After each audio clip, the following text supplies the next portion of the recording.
Whether you're dreaming of a retirement with sand between your toes and a cold one in your hand, hitting the road to chase the winds of adventure, or spending time with your grandchildren, this show is intended to help you get there. Welcome to Coasting in Retirement with your host, Josh Knoll. You've worked too hard throughout your career to spend your retirement worrying. So sit back and kick up your feet, because we've got lots of financial tips and tricks to share to help you get exactly where you want to be.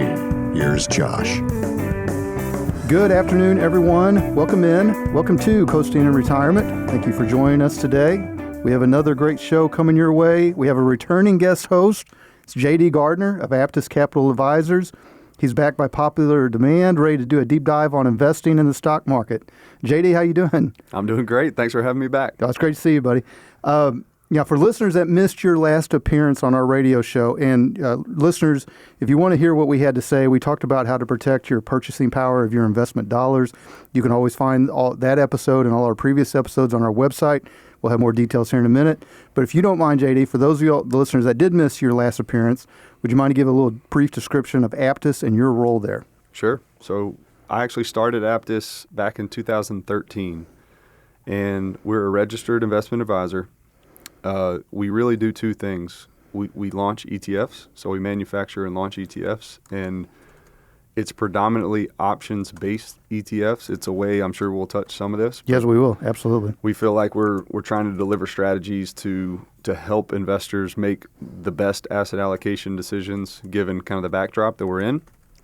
And then the other side of our business is services, and our end client is typically a financial advisor, where we do anything from A to Z, depending on what they need from an investment standpoint. And typically independent financial advisors like me. Correct. Right?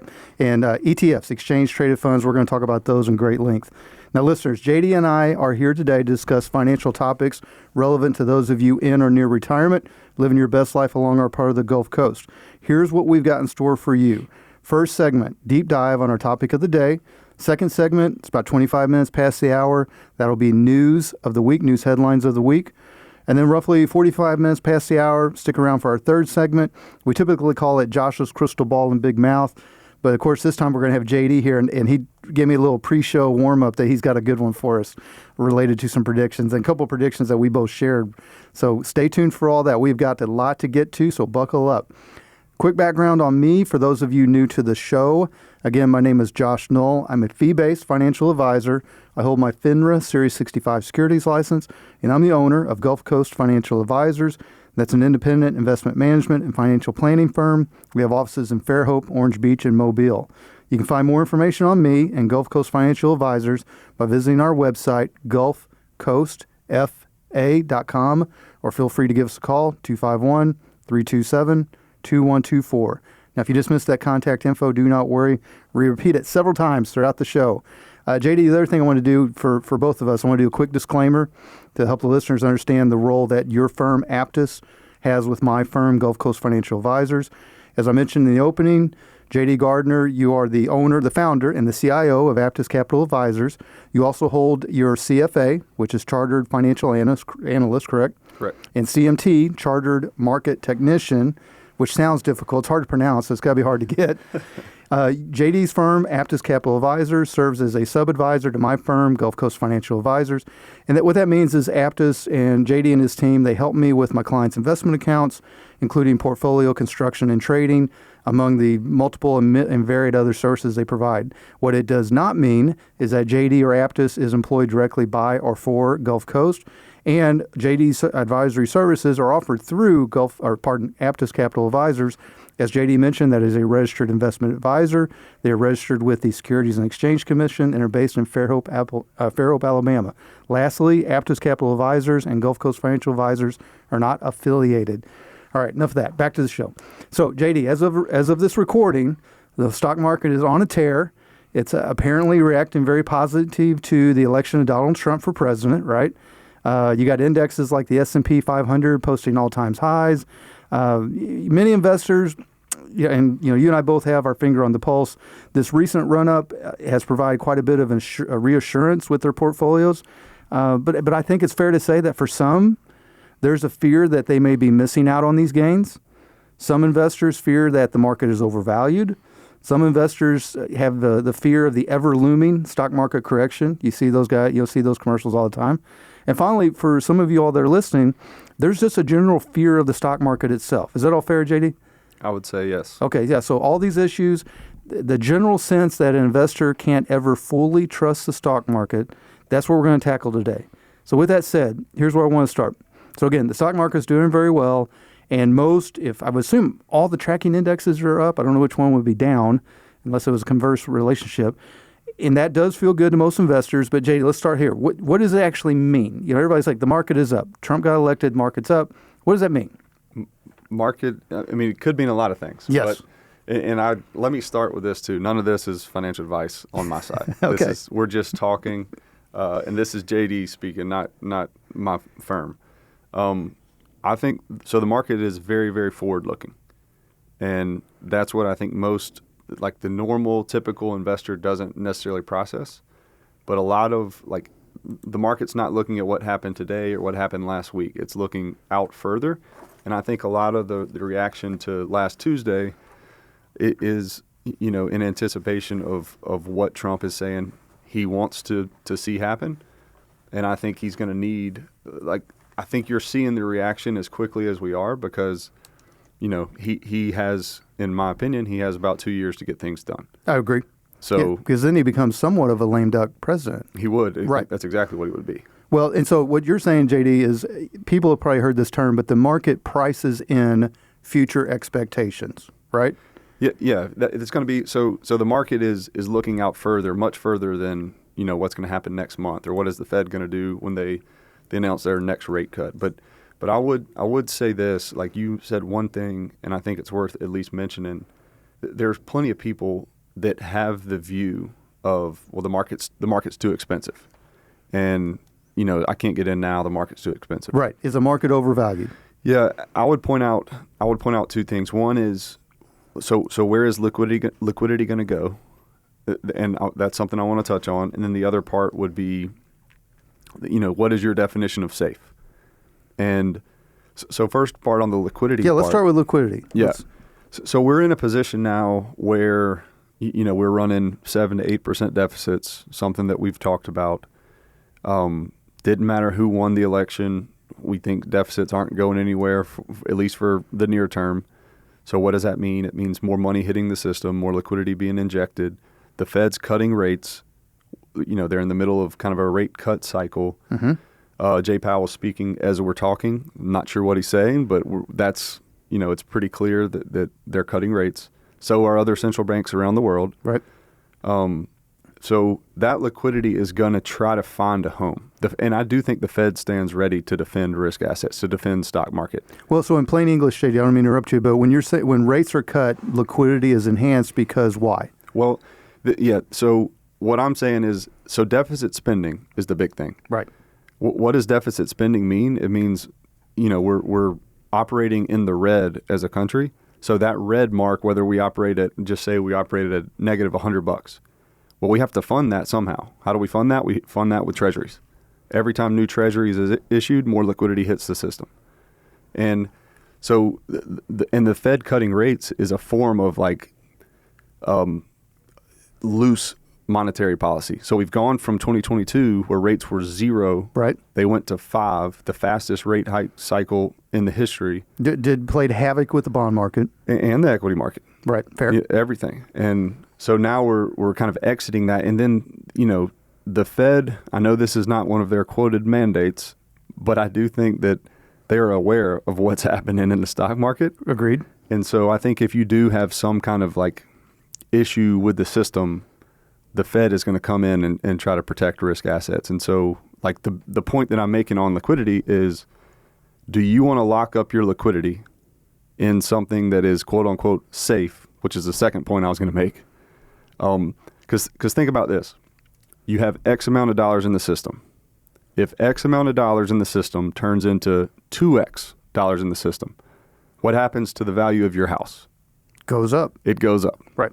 And so the things that will go up the most are the things that have some level of scarcity and ability to defend against the debasement of currency, which Some people would probably like get mad at me for saying that, but that's, in my opinion, that's what it is. And so I think equity markets go higher. Well, I think, to be fair, JD, where we live and where we record, obviously from voting records went Trump pretty heavy, right? Yep. And so for those of you all that may not dive into Trump's particulars, in general, he has generally supported a weaker dollar, right? Yes, he's Vance specifically Right. has made like direct comments about kind of a weaker dollar is better for our exports and things like that. Right. And the reason we say that is because when someone says, hey, we would like to have a weaker dollar, it sounds negative, but there's an economic principle behind that. And I think that relates back to what you was the first person who taught me. Here I have an economics degree from the Harvard of the Midwest, Missouri State, but so I studied monetary supply a lot.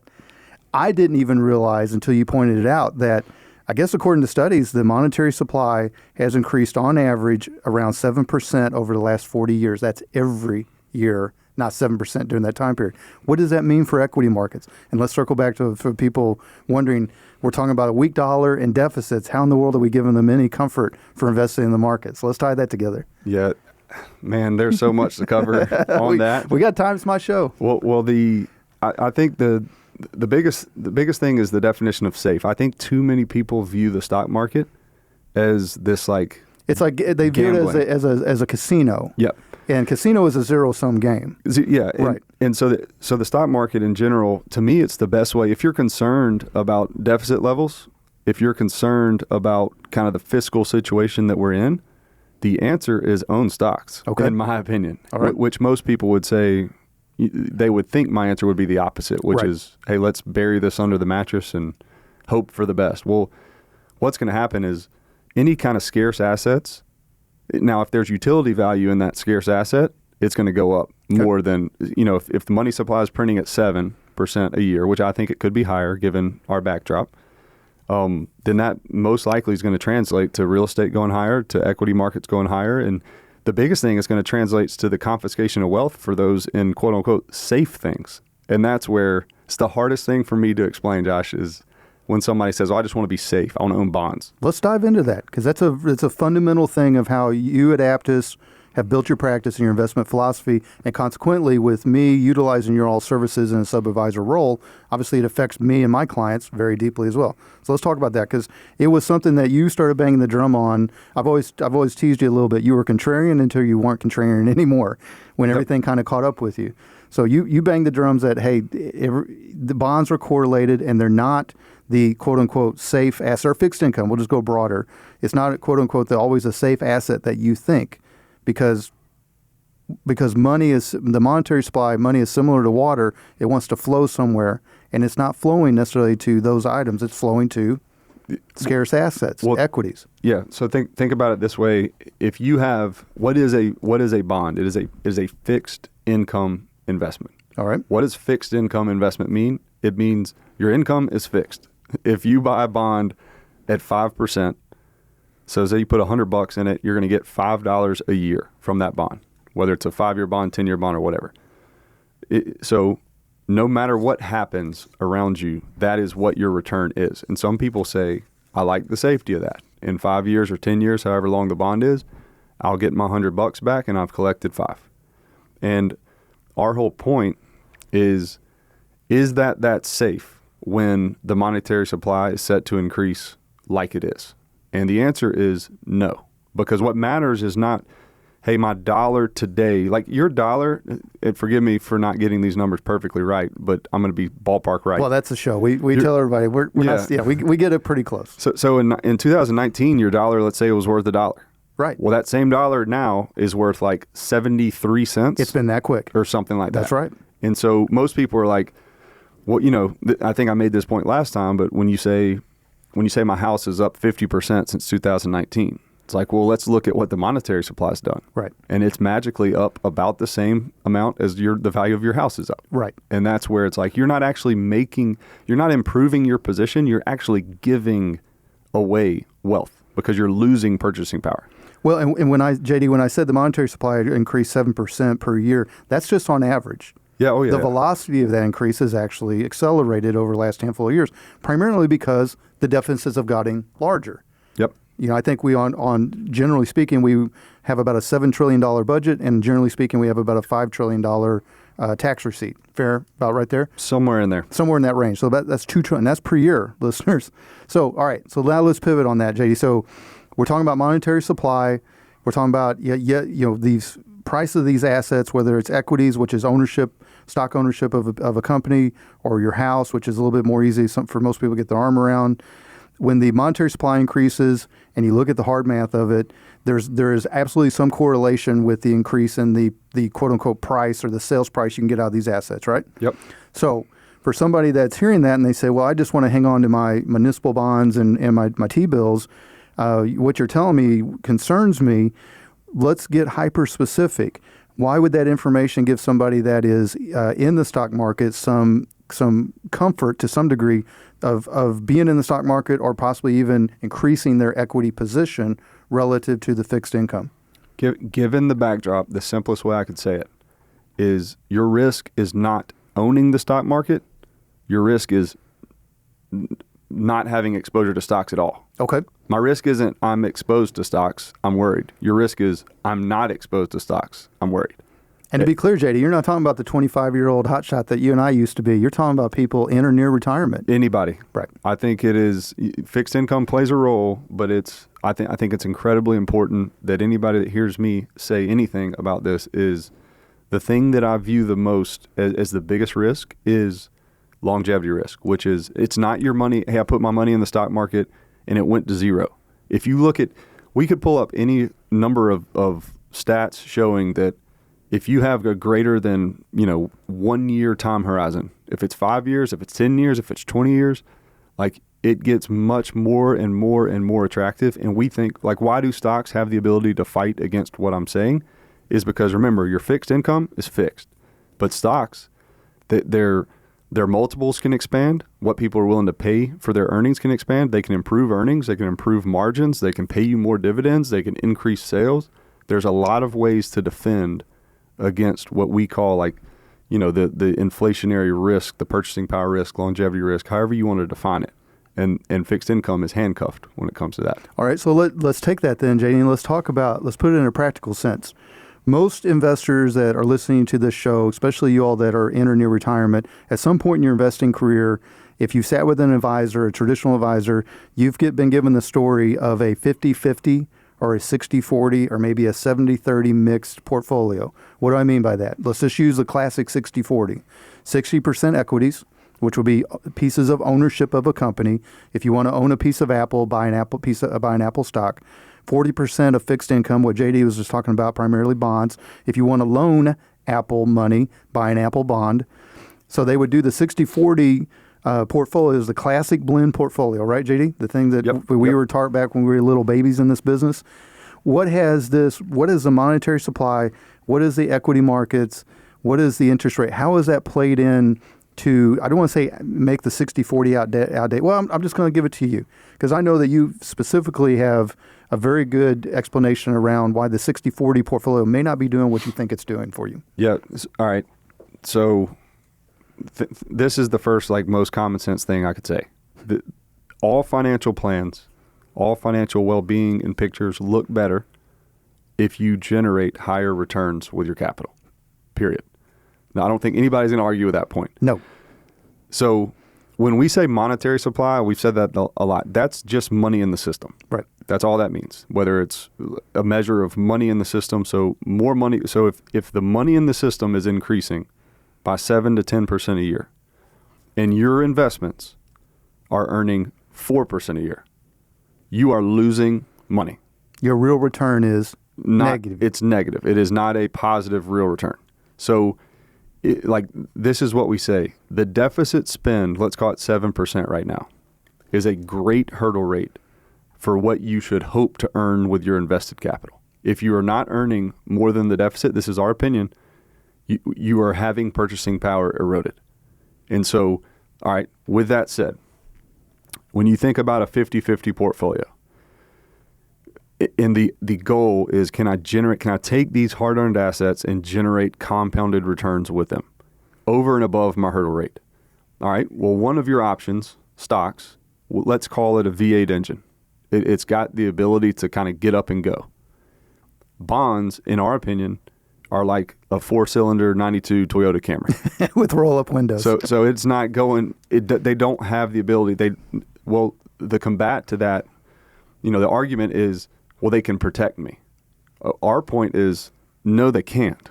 That's our opinion. Again, like, we think the protection's not there and the returns aren't there. And so what we think, like a typical 50-50 investor, they just need to change their mindset into what risk really is.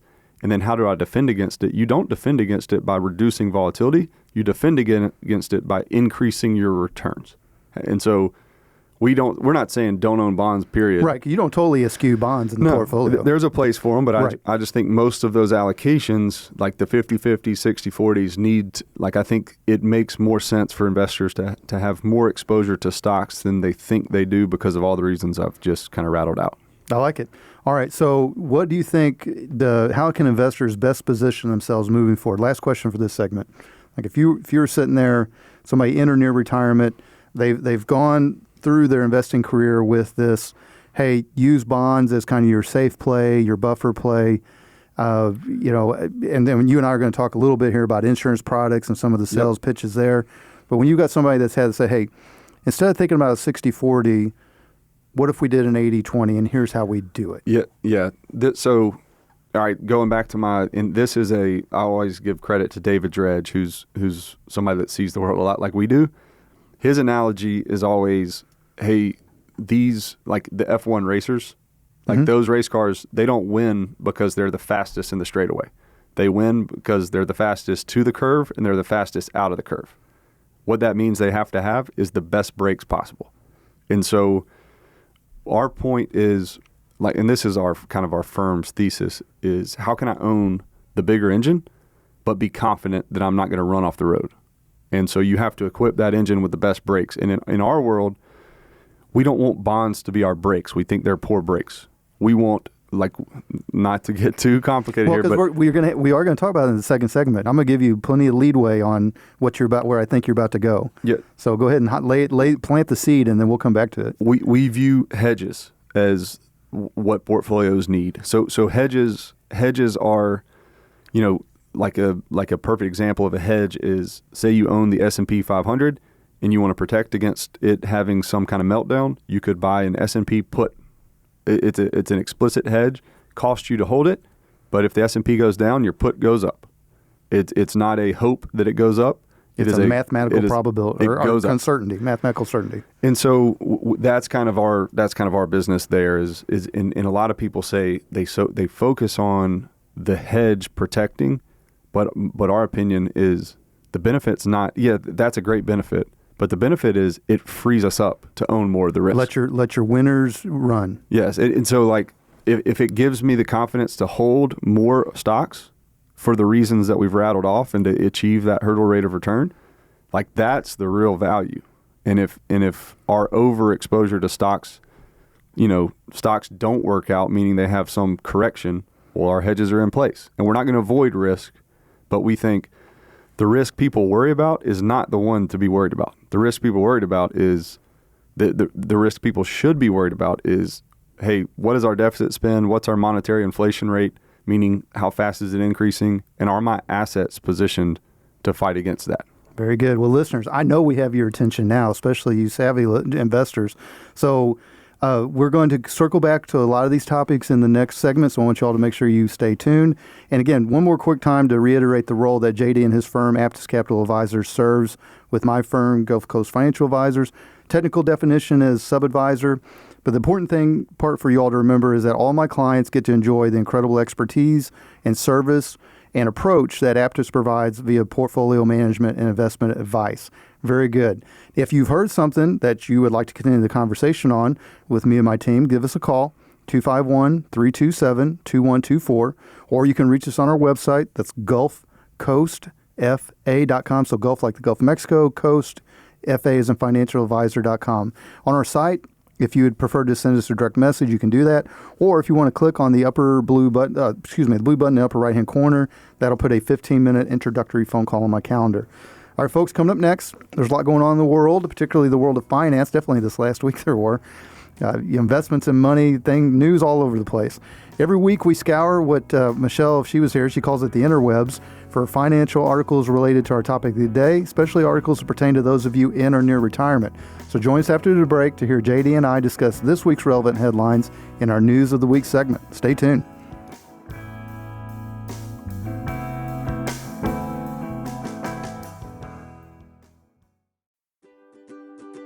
A multidimensional financial services company, Providence Partners serves the needs of independent insurance, financial, and employee benefit professionals. The team at Providence Partners serves other business professionals like property and casualty agencies, registered investment advisors, community banks, and benefit brokers to assist in their clients' risk management planning. Whether an individual or business owner client, this planning includes income replacement protection, planning for extended healthcare costs, family needs, and generational transfers of wealth. At Providence Partners, we give you access to industry specialists. Those specialists focus on business succession, business owner planning, family and household protection, estate planning, planning for that income loss, or planning for long-term care solutions. Providence Partners is an Alabama-based company. We have offices in Birmingham and along the Gulf Coast. Our website is providencepartners.org, and you can reach us any of the working days.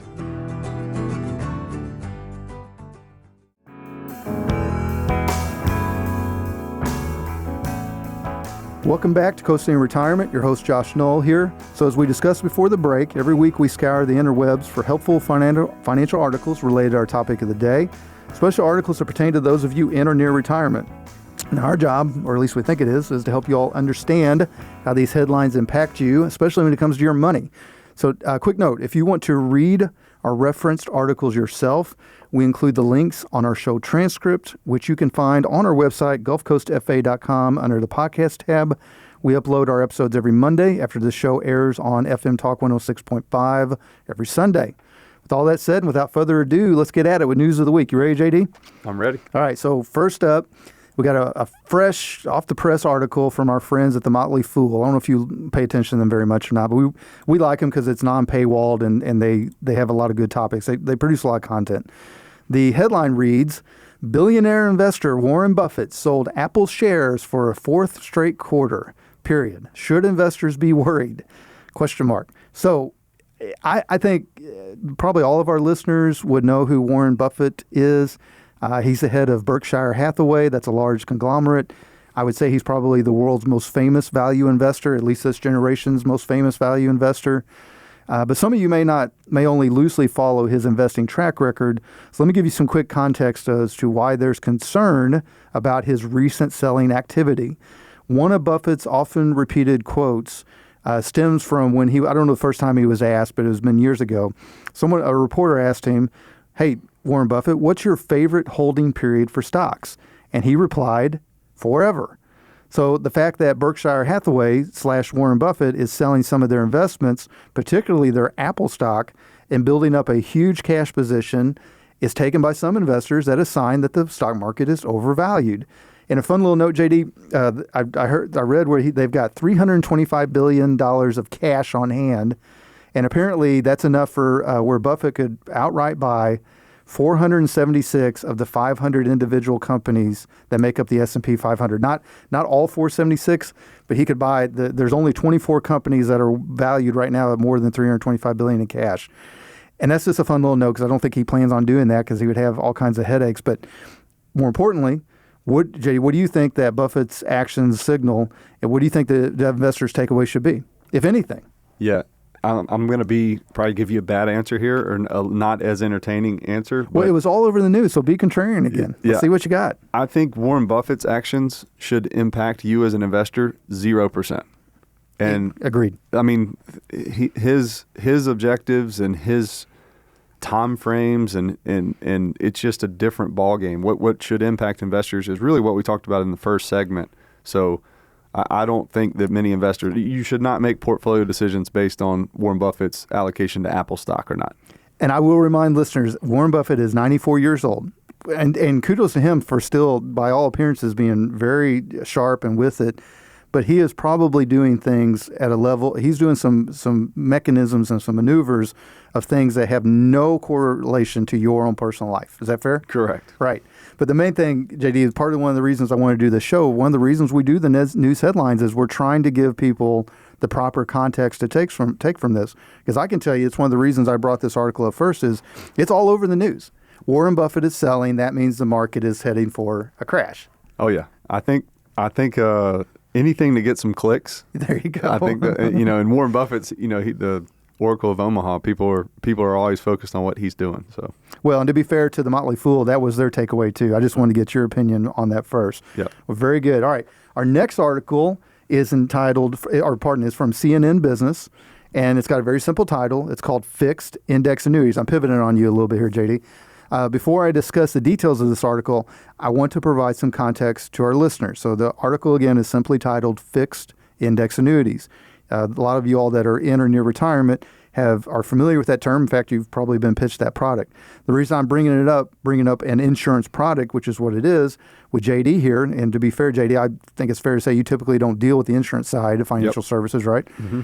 But it's because the sales processes of FIAs, fixed index annuities, FIAs for short, a lot of those sales processes are often tied into using investors' fear of the stock market as a reason for buying the product. You agree with that statement? yes. Okay. So remember, a fixed index annuity does not directly invest into the stock market. It simply mirrors an index or a collection of indexes, stock index trackings.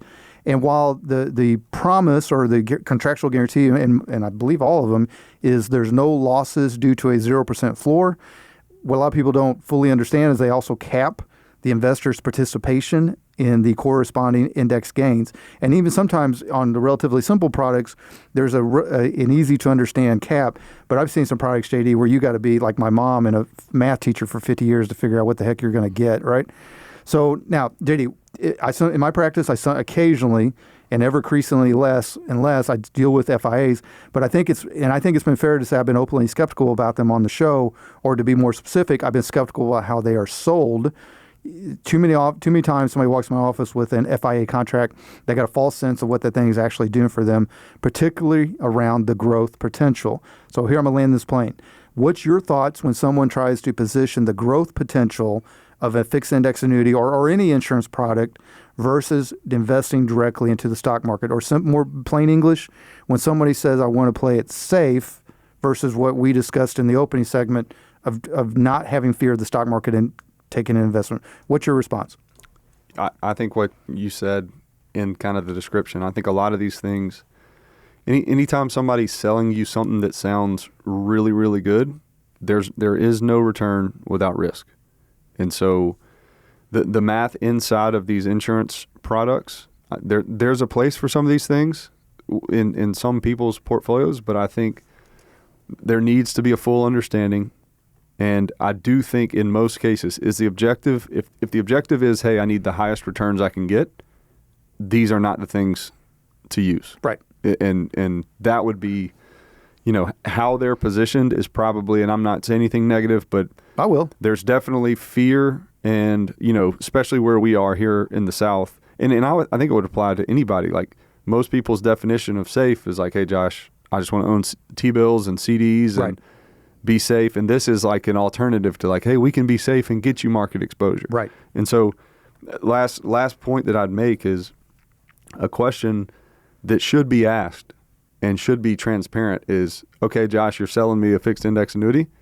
What are you going to make on this? What am I, the producer, going to make on this? Yes. Oh, Lord, we talked about that at length on some previous episodes. Keep going. Yeah, well, I just think that a true how they're positioned more as like a lot of times that you'll see.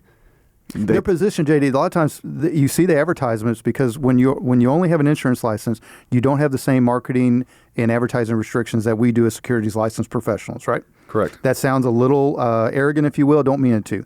But what times we'll see on that is, hey, invest like the wealthy do.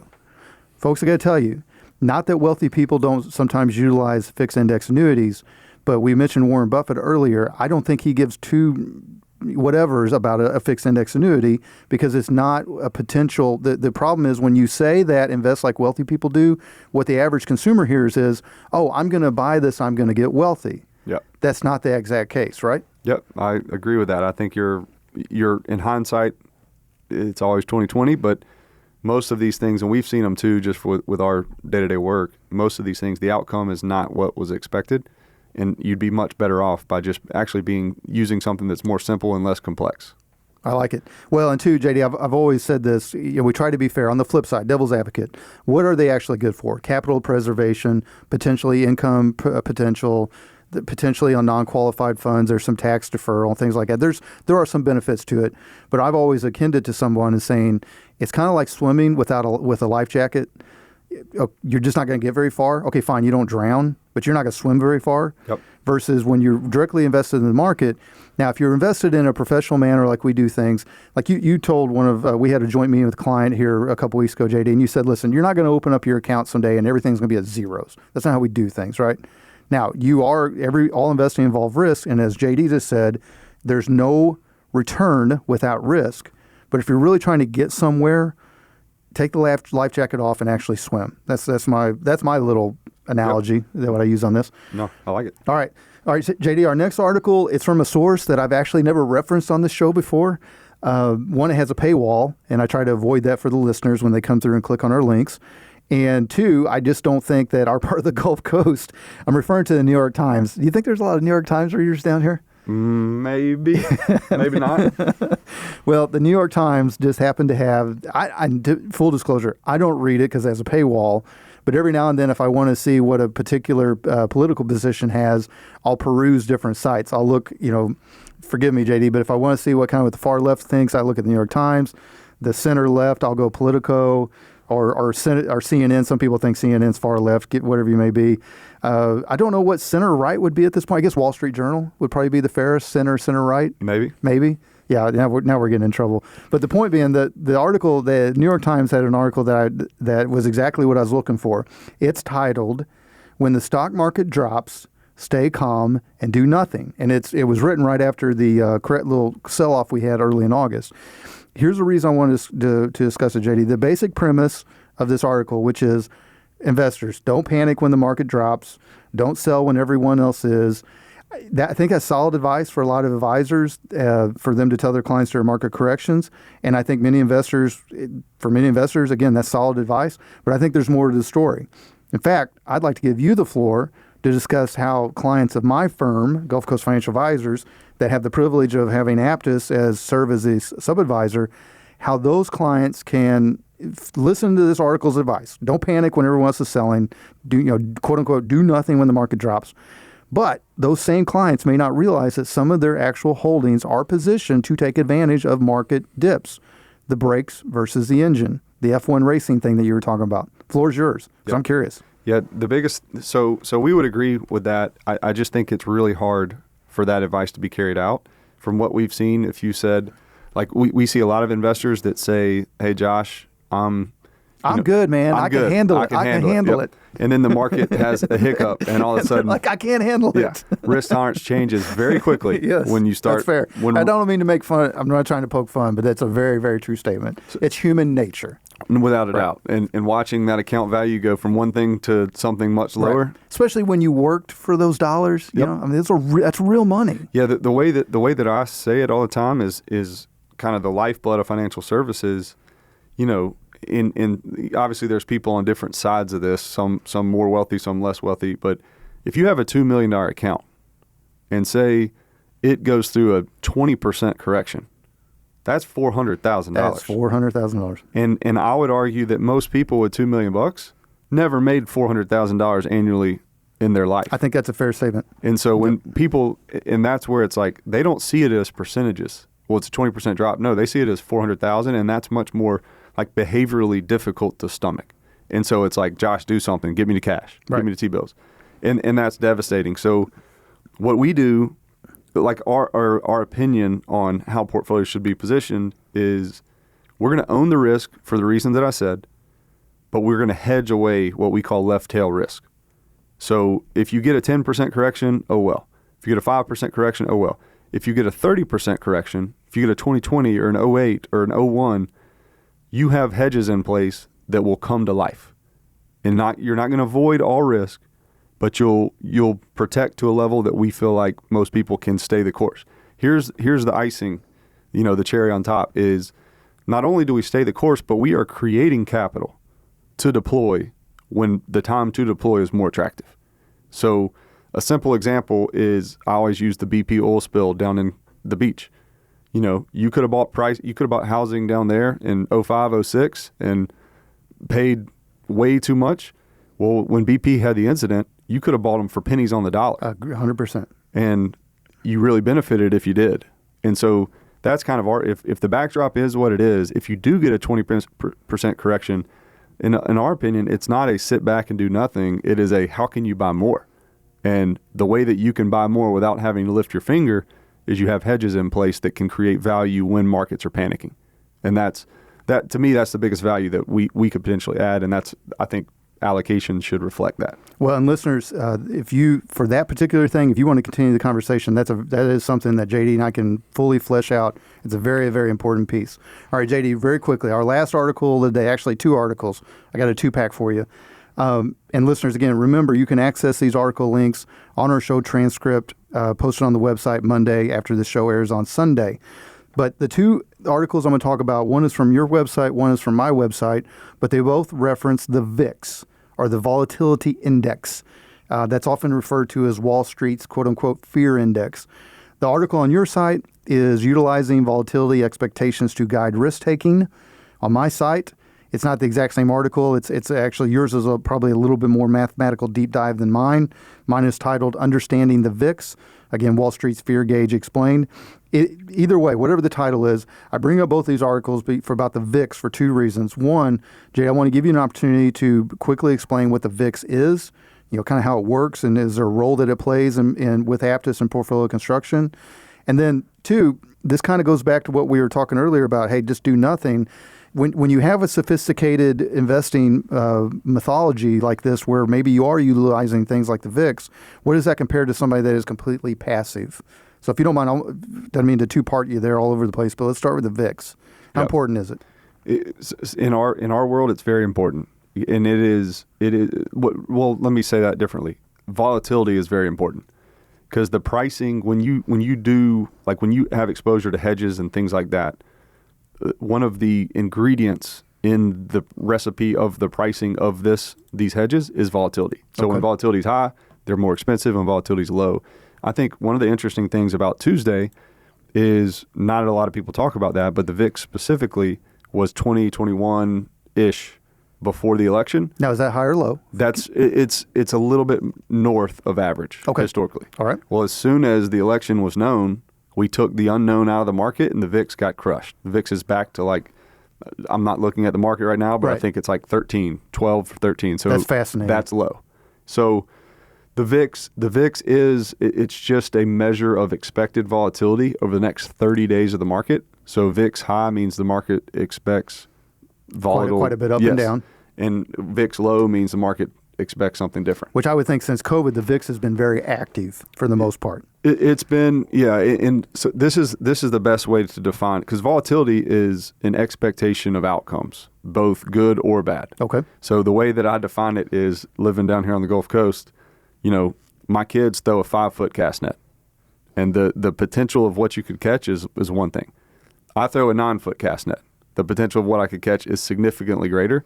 So I'm the higher vol, the higher VIX, they're the lower vol, lower VIX. That's awesome. And that's the best way that I can describe why, and it obviously impacts our portfolio decisions because, it's basically how effective is the hedges you're buying. Right.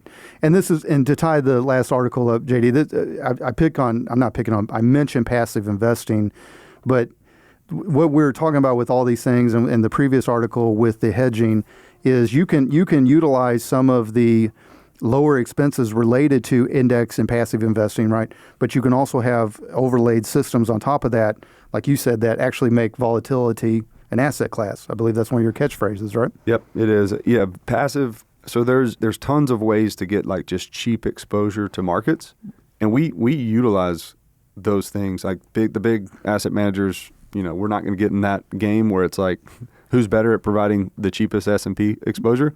We'll just benefit from those guys fighting that out. So we do think passive exposure is very meaningful. We just think that the best outcome is achieved by, impacting allocations, and we think you have to impact allocations through some options-based stuff, which is obviously why we exist. Well, very good. Well, JD, great job discussing the headlines. I know I've learned a lot as always. I'm sure our listeners did too. Now, listeners, once again, I hope you're picking up what we're setting down. And if you want to, that we have an incredible team. We've got great processes and systems related to your financial planning and investment management needs. I encourage those of you that want to continue the conversation, just pick up the phone, give us a call, 251-327-2124. Or remember, you can always reach us on our website, gulfcoastfa.com. All right, folks, coming up next, Josh's Crystal Ball and Big Mouth. What's been some of my predictions? Well, hold on a second. JD and I we've got a joint prediction we're going to dive into. So, I don't think we're going to poke fun because I think we were right. So if you want to find out what we were so good at predicting, stay tuned. Whether it's building a business from scratch with your own two hands and wanting to maximize the financial impact of those sacrifices, or growing a great nest egg by being a dedicated and reliable worker for years, or choosing to live a life well within your means in order to accomplish a lifelong dream of retirement, the last thing you want is to go with the wrong financial advice after you've worked so hard to accumulate your assets. You've also probably spent most of your life putting others' needs ahead of your own, and now it's your turn. We can help. Gulf Coast Financial Advisors is a locally owned, independent, fee-based financial planning, investment management, and tax planning practice. We have offices in Fairhope and Orange Beach. We serve all of Baldwin County and the Gulf Coast. We also have an easy-to-understand fee-for-service model with no sales quotas, no proprietary products. Our ultimate responsibility is to our clients' goals and dreams. You can reach us at 251-327-2124 or find us online at gulfcoastfa.com. That's GULF, like the Gulf of Mexico, Coast, FA as in financialadvisor.com.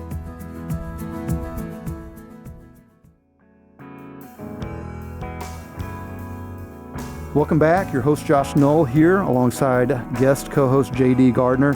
So, JD, you and I, we're both opinionated guys. I would say if we're doing a radio show, nobody wants to hear us just sit here and agree to every silly little thing. We're paid in our respective professions to offer professional guidance and opinions to our clients. Otherwise, what use would we be to replace us with AI? And sometimes I feel so strongly about something, I'll make a prediction. And I, as you know, kind of like you, I can be a little skeptical of my own industry, but there's still at times I swing and miss. But on this particular thing, I think we both swung and connected. So here, let me frame it this way, because I only gave you just a little bit of a heads up on this. So the prediction that you and I made, now you made it just in your general, me listening to you do various presentations and then me openly on this radio show in the past, but we both made a very similar prediction about this year's presidential election. And we didn't predict who was going to win, but what we did predict was it didn't matter who the candidates was. It didn't matter if it was Trump or Biden or Kamala or honestly any Republican or Democrat candidate for that matter. We didn't feel like any of them were going to make the federal deficit a campaign issue. Do you agree with that statement? Yes. Okay. And part of that is because it's just not a winning political issue anymore. Now, I realize that Trump has got Musk and that other guy that I can't pronounce his name.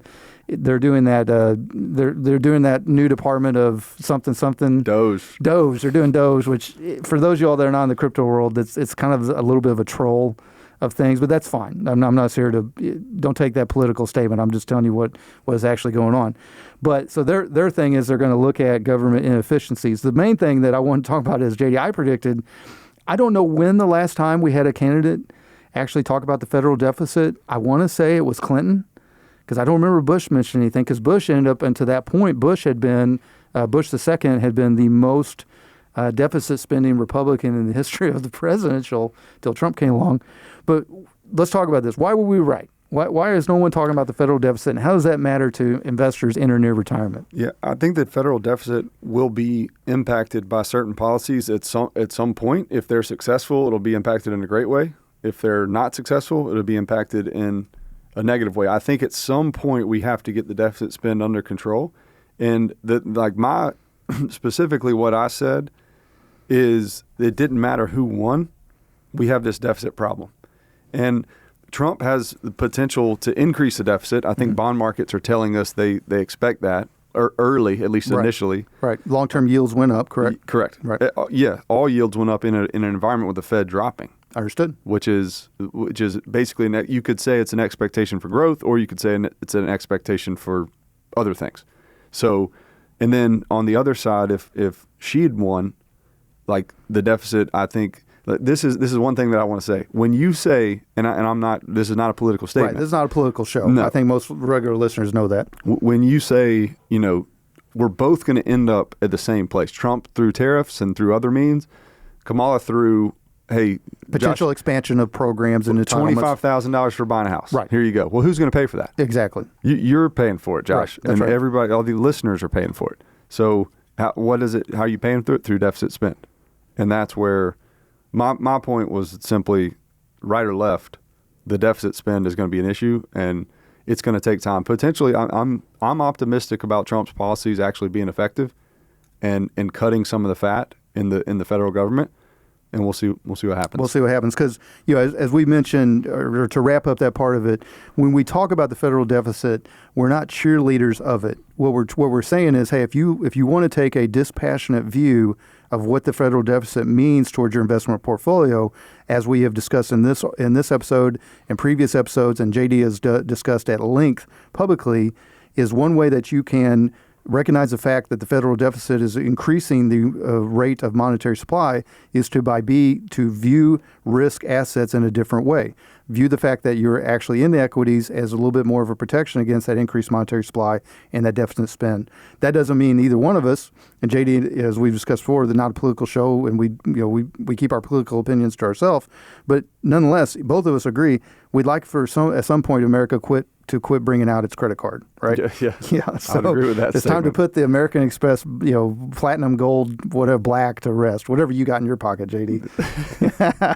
All right, well, listeners, I hope you enjoyed a peek behind the curtain, how JD and I form our opinions and predictions, and the fact that we're, we went wrong on this one. We were right on with that one. It's kind of funny, JD. I mean, we grew up where that was a Republican platform. We got to get these Democrats spending under control and get these deficits. And the last time we had a balanced budget, do you know when it was? No. It was during Clinton, of all things, which is hilarious. Yep. Well, hey, folks, if you want to continue the conversation with us, reach out. You can call us anytime, 251-327-2124, or you can always set an appointment on my website, gulfcoastfa.com. Upper right-hand corner, look for the blue calendar link. Folks, that's a wrap for this week on Coasting Retirement. I want to give a huge thank you to my guest co-host, J.D. Gardner, Aptus Capital. You did a great job as always, buddy. Thank you for having me. Yeah, thank you to our awesome radio station, FM Talk 106.5 out of Mobile. Thank you to our awesome show producer, that's my son, Mr. Peyton Knoll, first-year student at Auburn University. And many thanks to our provider of our show music, that's local band Sloth Racer.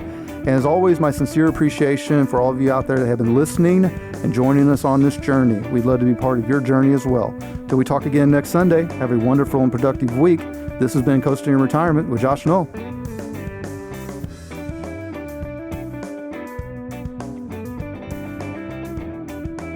Gulf Coast Financial Advisors, LLC, known as GCFA, is a registered investment advisor offering advisory services in the state of Alabama and in such other jurisdictions where it is registered, filed the required notices, or is otherwise excluded or exempted from such registration and or notice filing requirements. Registration does not indicate or imply that GCFA has attained a particular level of skill or ability, nor does it constitute an endorsement of the firm by the Securities and Exchange Commission, the SEC, or any other state securities regulator. The Coasting in Retirement radio program serves mainly to disseminate general information, including those pertaining to GCFA's advisory services, together with access to additional investment-related information, publications, materials, and links. The publication of this radio show should not be construed by any client and or prospective client as GCFA's solicitation to effect or attempt to effect transactions in securities, nor should be interpreted as GCFA providing personalized investment advice or any type of professional advice for compensation wherever this program is broadcast. Any subsequent direct communication by GCFA with a prospective client will be conducted by a representative that is either registered or qualifies for an exemption or exclusion from registration in the state where the prospective client resides. Certain information, news stories, headlines, data, charts, graphs, figures, or statistics presented on this radio program may have been obtained from third-party sources that are believed to be generally reliable, but which GCFA may not have independently verified. GCFA does not and cannot guarantee the timeliness, accuracy, or reliability of any such third-party information and undertakes no obligation to update or correct any information that may become obsolete, unreliable, or inaccurate. This radio program also contains the opinions, views, and perspectives expressed by Josh Knoll and any other GCFA representative, which are solely their own and do not necessarily reflect the opinions, views, or perspectives of GCFA as a firm. Such personal views and opinions should not be construed as endorsements or professional advice from GCFA. GCFA makes no representation or warranty regarding the accuracy, completeness, or reliability of any information on this radio program and disclaims any liability for any direct or indirect loss or damage incurred from using or relying on such information. GCFA and Providence Partners are not affiliated, nor are any of their respective representatives.